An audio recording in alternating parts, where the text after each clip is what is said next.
Hey guys, welcome back to my channel. It's your girl, the Brooke Ashley, and today we are here to discuss The Real Housewives of Potomac, Season 6, Episode 5. And baby, the way that they ate this episode, I was here for it. I'm going to keep saying it until we get to the reunion. Potomac Season 6 is about to give us everything that we did not know that we needed. The ladies are understanding the assignment. Every single episode so far has been a 10 out of 10 in my personal opinion. Without further ado, let's just jump right on into it because we don't have a minute to spare. And this mic will be making quite a few appearances in this recap, so stay tuned. We start off this episode with my least two favorite people on this cast, Ashley and Michael Darby. Ashley had a second boy. His name is Dylan. I think they said he was 7 pounds and 14 ounces, and she is just over the moon. Ashley says that at first she was kind of nervous about having 2 babies in the house, but now she feels like her family is complete. I thought it was really touching when they showed that short scene of Dean meeting his baby brother and he was giving him a kiss and just trying to hug him. Like, I get so emotional about stuff like that. I think that is just so sweet because kids are just so pure and so innocent, and you can tell that Dean is excited to be a big brother. So with all that being said, congratulations to Ashley and Michael. But we can move right on along. So we move on to Mia, and her family are having a cute picnic in the park. Side note, the way my heart dropped when Mia and Gordon's little daughter fell, I was like, oh my gosh, like somebody get her. Like I was all nervous, like I wanted to jump into the TV and pick her up myself. I was happy that she was okay. So they all get to the park, they put their picnic blanket down, they got the wine opened. Mia starts asking Joshua how he feels about mommy working so much. And he's like, I don't know, to keep us in a nice house. And she says, mommy works really hard because she wants you guys to have the life that she didn't have. I'm not gonna lie to you guys, I thought that Mia's response was a bit strange because Gordon's rich. So you talking about, I work hard to provide this lifestyle for you. I was like, girl, isn't that why you're with Gordon? Gordon's the one with the long coin. If I was Mia with the rich husband, I would not be working. Just my 2 cents, but different strokes for different folks. And it seems like Mia really enjoys being a boss in her own right. I told you all, I am very traditional about some things, okay? So don't get to trying to go back and forth with me in those comments about, Brooke, you know, I can't believe you feel that way in 2021. Yes, I sure do. So I said what I said. It is what it is. These are my thoughts and my opinions, all right? So let's just move right on along. So now Mia explains to her kids how her mother, their grandmother, wasn't a good mom when she was a little girl and how she had a hard time being a mom. So she has the kids go and play so that she and Gordon can just talk by themselves. So Mia lets us know in her confessional that not only was her mom addicted to drugs, but her mom also does not have that maternal instinct. So Gordon goes on to say, well, maybe she sees your father in you. And Mia says, yes, she always used to say that, like, you're just like your dad. I really loved how Gordon validated his wife's feelings in this conversation. He didn't make her feel bad for feeling these things about her mom. I liked how he was encouraging her to just try again. Try and see if you guys can find some sort of connection.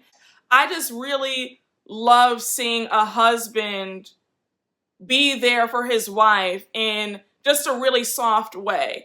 So we move on over to Candace. Candace is super excited because she's packing to go on a girls' trip to Williamsburg, Virginia. She lets us know that she needs this getaway because she has a lot of stuff going on between school, between her music career and acting. She's just being pulled in all directions, so a break would be nice. So while Candace is packing, Chris is on the bed and he's reminding her that when she comes back from this girls' trip, she needs to get ready because they have to film her music video for her new single. Candace says that having her husbander is a blessing because she has somebody in her corner and making sure that everything is moving smoothly. Now, I have said this in every single recap, and I'm going to keep saying it. Candace, please get a new manager. Husbands managing their famous and rich wives, it just doesn't mix. Mary J. Blige, Wendy Williams, now Kelly Clarkson. The list goes on and on and on and on. Chris then goes on to ask if Candace has invited Ashley. I want everybody to stop trying to make fetch happen with this whole one day Candace and Ashley will come together. It's just not realistic. Candace has every right to feel a way about Ashley. I would be holding a grudge against Ashley until the end of time, to be very honest with you. So I really want everybody to let that dream die of them ever reconciling and becoming friends. Moving on. So now we move on to the next scene with Ashley at home with her boys, and Gizelle comes over. So Ashley and Gizelle sit down at the table just to start, catching up with each other about what's been going on.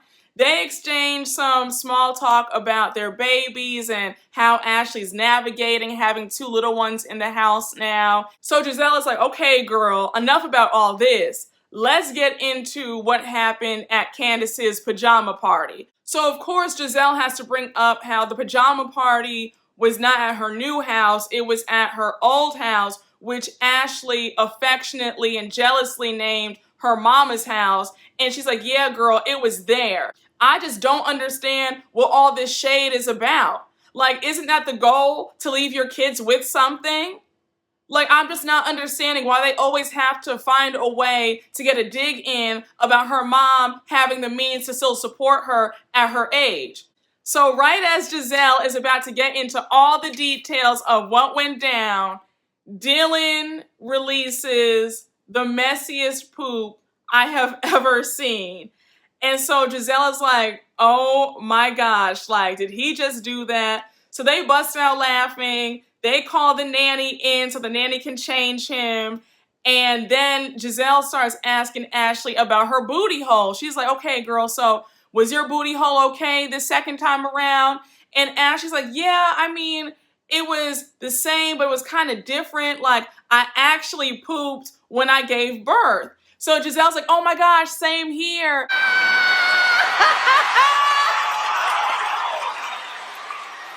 Then we see in Giselle's confessional, the producer asked Gizelle if Jamal was freaked out and if seeing Gizelle poop while she was giving birth is the reason why Jamal left her. So Gizelle is laughing and she's like, yeah, child, that's why he left. Like, that's why I ain't got a man.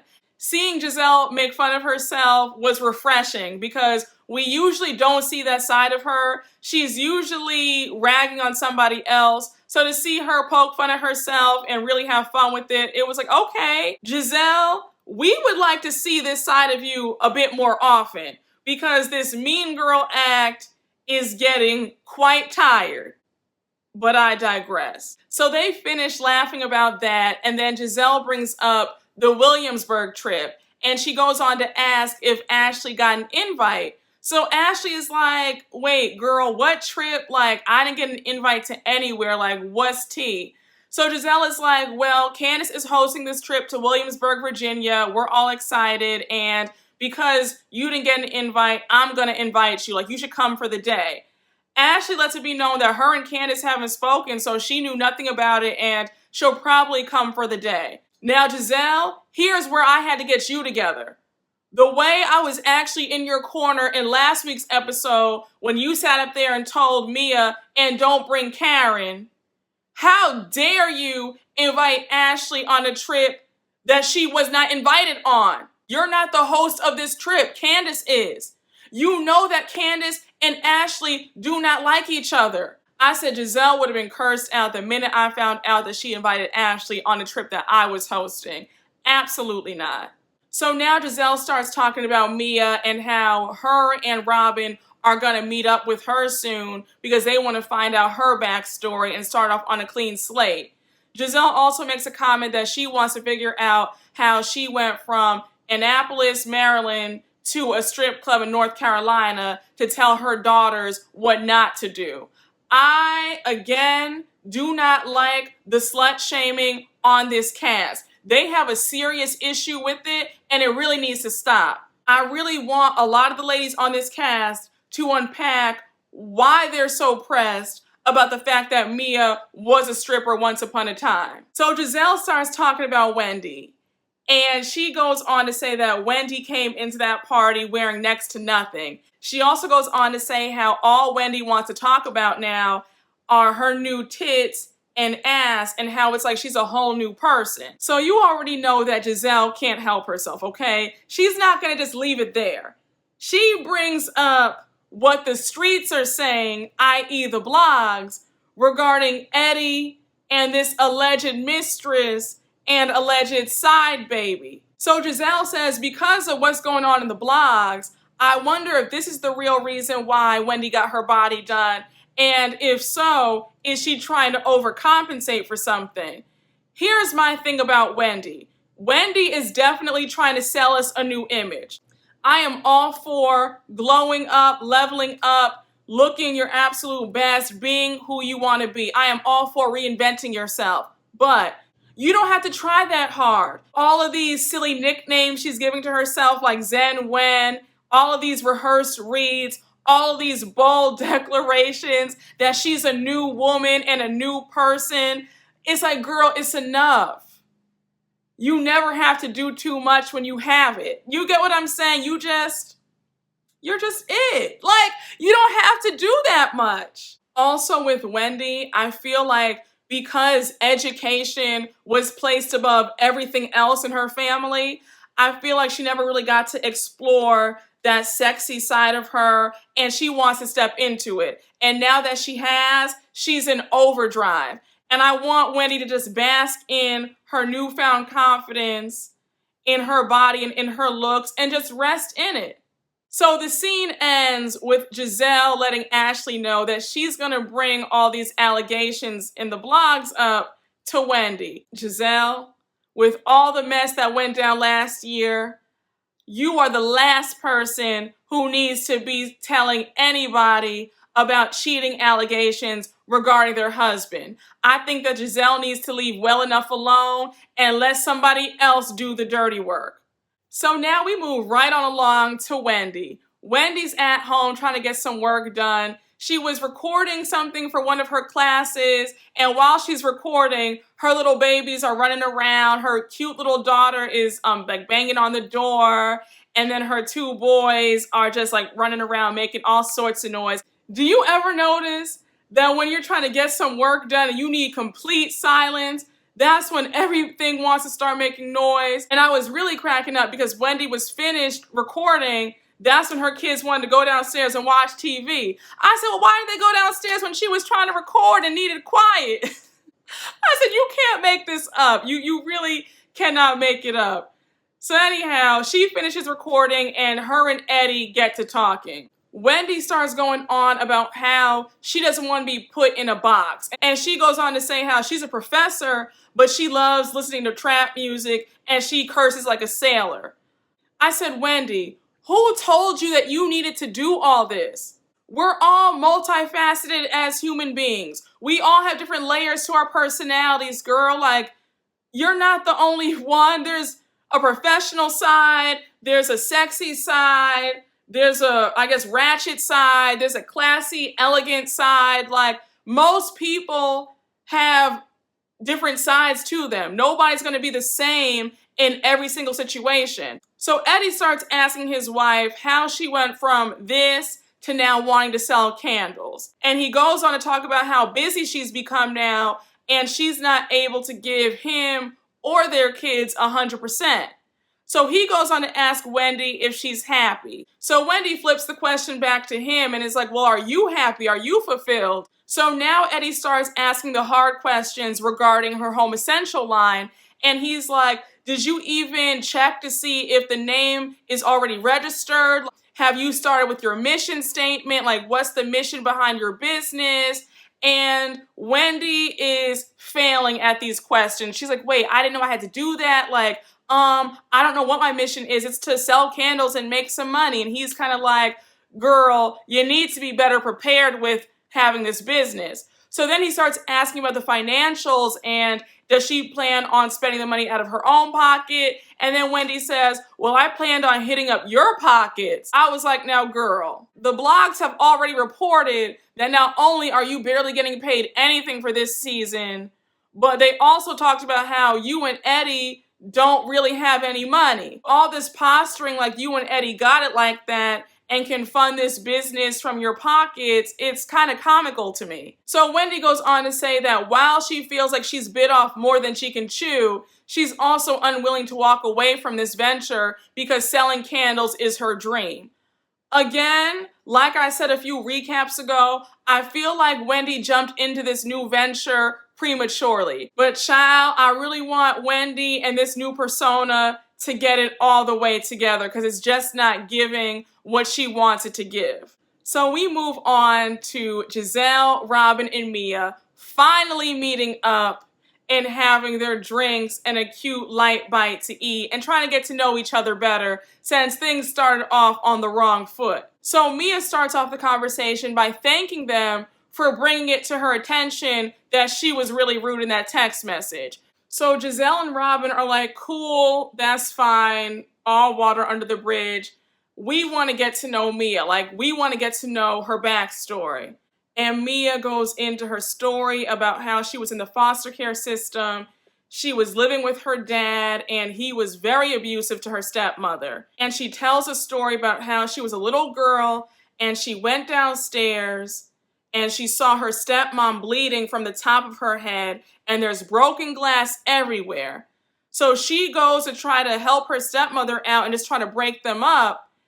And when she said that her father threw her into the TV, the way I felt the tears forming in my eyes, I was just like, that is so evil. Like, how do you do that to a child? And when she talks about how she went to school that following day and one of her friends saw all the cuts and all the blood on her arm and she never went home again. And she talks about how she didn't like living in strangers' houses and having to share bunk beds with other kids. Then she went on to discuss how her mom and her don't have a good relationship and how her mom was on drugs, but her mom has now been clean for 10 years. So Robyn and Gizelle are blown away by Mia's whole childhood story. And Robyn goes on to share how Juan's parents both died from AIDS because of heroin use. So Mia shares that that's how her father passed away as well. And I said, kudos to her for opening up and being completely transparent about all that she's gone through in her childhood. There's something to be said about people who are unafraid to share what they've been through, because her story might touch somebody else who's been through it as well, who's going through it, dealing with a loved one who might be going through a really rough situation like that too. So Gizelle goes on to say, life is a journey, absolutely no judgment over here, and this is the Mia that we love, and this is the Mia that we want to see. So all is well between Gizelle, Robyn, and Mia, and Gizelle takes it upon herself to invite Miss Mia on this girls trip. I said, okay, girl. So now we see a short scene with Karen. She's on FaceTime with, I think it was her cousin or somebody, but she's excited because she's going to be sworn in a few days as the ambassador of Surrey County where she grew up. So now it's the big day of the girls trip to Williamsburg, Virginia. The bus arrives at Candace's house. She gets right on that bus. She's excited, honey. The stripper pole is there, so you know it's going to be lit. And Miss Candace also has her mic, honey. And did you guys peep? We have the same exact mic. We see Miss Gizelle arrive on the bus. She's excited. So Wendy pops up on the bus next, and everybody's looking like, girl, what are you wearing? Like, what is this new persona? Honey, Miss Wendy came in with a bodysuit with the sides cut out, and Gizelle was like, Wendy is giving very much Forever 21. Like, what is this? Wendy reminds me so much of Jennifer Aiden. If you guys watch the New Jersey franchise, then you know who Jennifer is. Jennifer is very insecure too. She wasn't the cool girl growing up, and now that she has money in her adult years, she's trying to make up for lost time and trying to be that hot, sexy girl now. Their energy is very similar, and I was just kind of like, Wendy girl. Season 7, if they do call her back on, I really want her to have settled in to her personality and really be comfortable in her skin, because it's very painful to watch. But again, child, I digress. We see Karen arrive. Gizelle is stone-faced because we know that Gizelle and Karen are on the outs.